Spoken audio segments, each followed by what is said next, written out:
Well, I've got the rear piston off, and it's got a little bit of rust in it and things like that, but the piston's moving just fine, so I don't think there's anything wrong with this caliper. The issue I have now is that I believe these brakes are the exact same as the front brakes, so I'm going to compare them right now.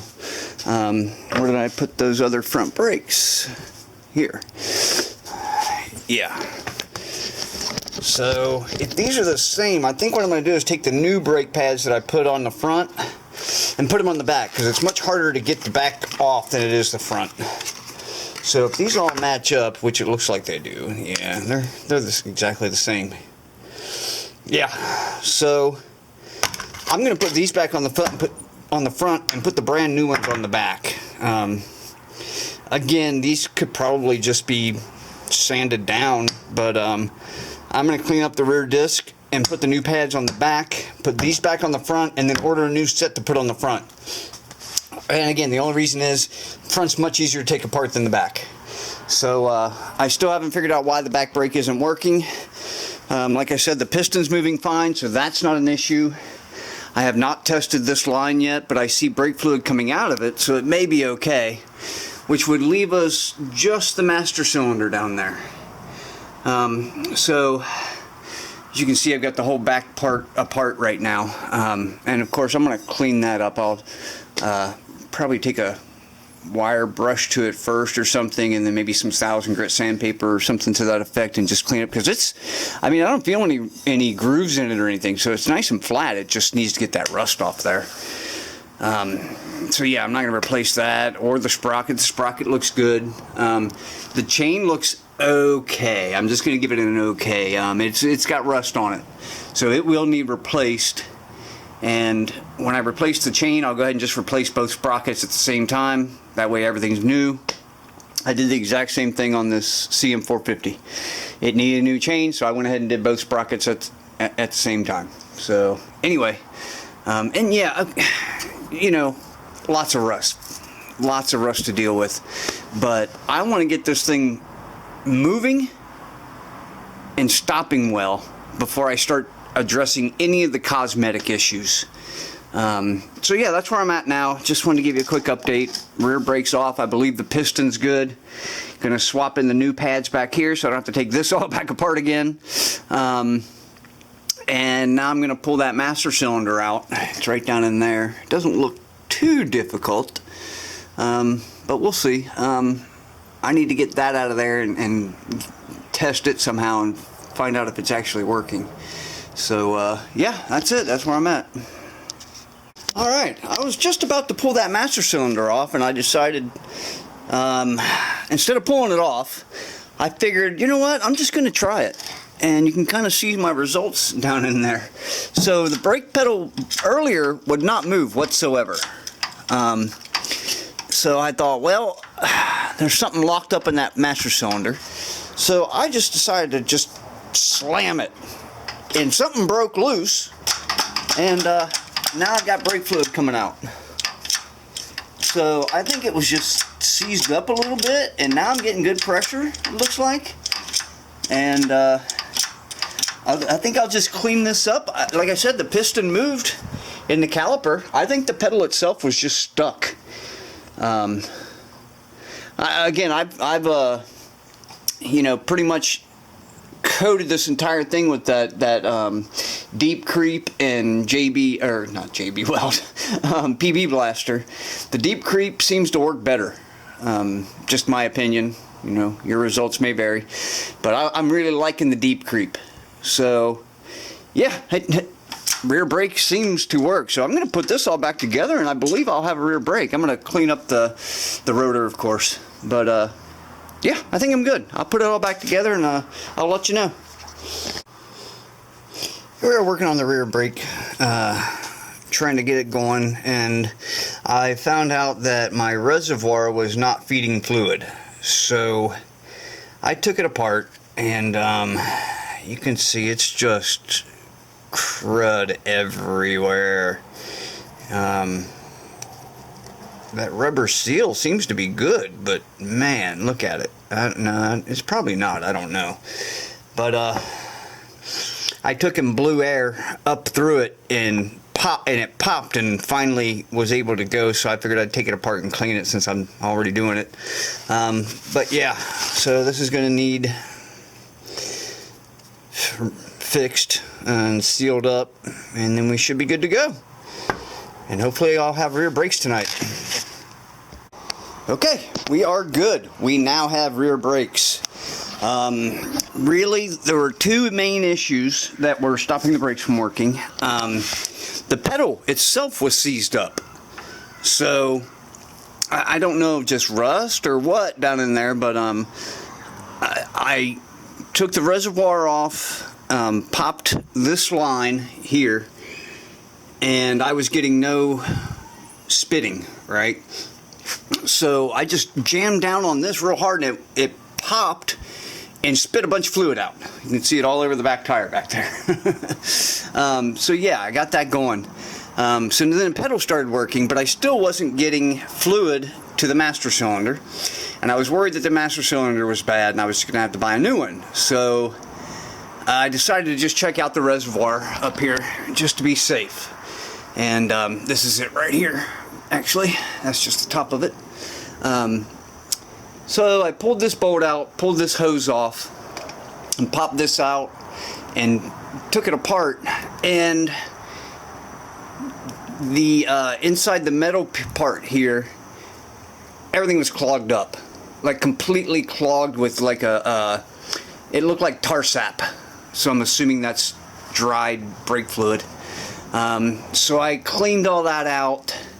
Reopened up the smaller there's three passages. One goes straight down in, and one that goes this way, and one that goes kind of that way, you know, kind of angled on each side. So there's three open ports, all three of them completely clogged. So cleaned those up, cleaned all the gunk out of the reservoir, brand new hose, and hooked it back up down to the master cylinder, filled it up with fluid, and I started seeing air bubbles. So I let it sit for about half an hour, came out and checked, and I actually had pressure on my brake pedal. So then I started bleeding it, and it started to bleed fine, and now it's completely bled. There's no more gunk coming out. The fluid looks, you know, relatively good. It's still gonna need, you know, a couple more changes, just because everything in here is still probably really old and it's got to work its way through. But yeah, okay, we now have brakes. We can now start it, and we now have brakes. So while I would love to take it out right now and just take it for a spin, because I don't have the air cleaners on and I have an exhaust leak, I think that is just going to make it run way too lean, and I just don't want to risk it. I don't want to blow the engine up just so I can have a little bit of fun for 2 minutes. So yeah, that's where we're at. We now have at least the rear brakes, and the front brake, all it's missing now is just one hose, which I've already ordered, and it'll be good to go. So now we'll have good brakes. She'll start, and once I get the air cleaners and the new coils, I'll go ahead and put all that together, and we're ready for a test run.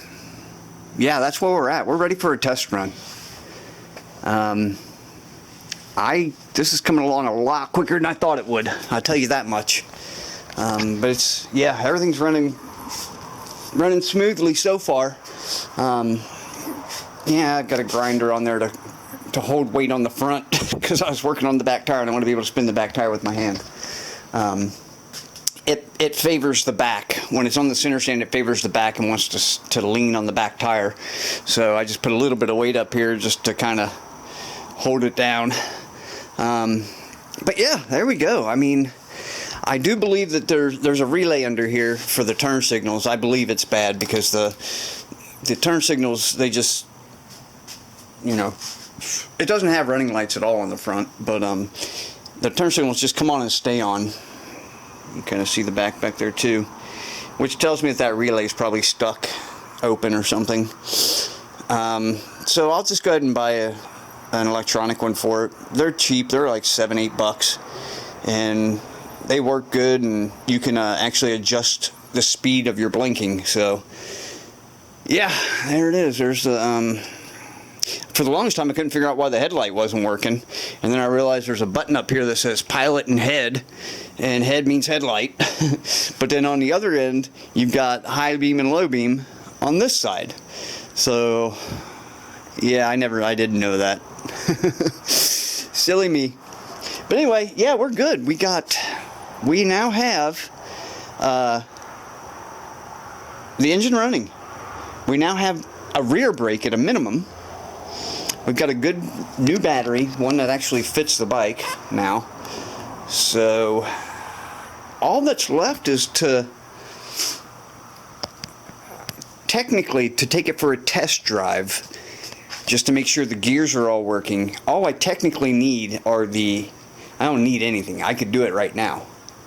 But I want to wait until I get my air box or my air filters and put the air box back together. Only because it does have an exhaust leak on this port right here. And with the combination of the two, I'm just afraid it's going to run too lean.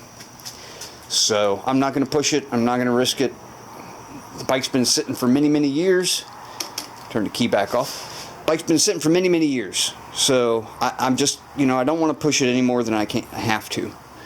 And that's it. Technically, I could take it for a spin right now if I wanted to. Technically.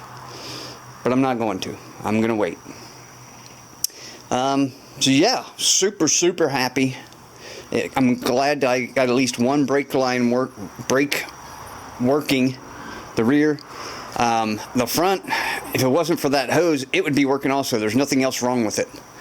So the caliper looks good. I cleaned up the brake pads, and I just need that line, this pressurized line right here. I could go have one made at a shop, but this line. I could go have one made at a shop, but I just went ahead and ordered one from what was it? Baxter Cycles, and it was 25 bucks. Figured what the heck, give it the actual one, and it's I guess new old stock. So, and even if it's not, it's gonna look exactly the same, which is what I want. And yeah, that's it. Put this on and I should have a front brake. Have to bleed it, of course, but that's it. Yeah, pretty much ready to go. I'm excited. She will be on the road for sure within the next month. I have no doubt in my mind that she'll be on the road within the next 30 days. She won't be pretty yet, but she'll be moving on her own accord, under her own power.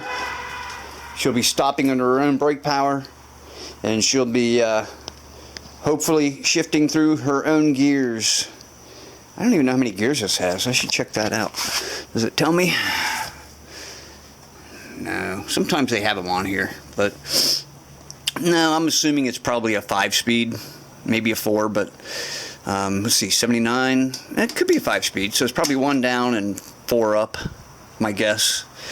If anybody out there knows, let me know. I haven't played with it, so I'm sure I'll figure it out once I get it on the road. But yeah, there it is. Final steps are in place.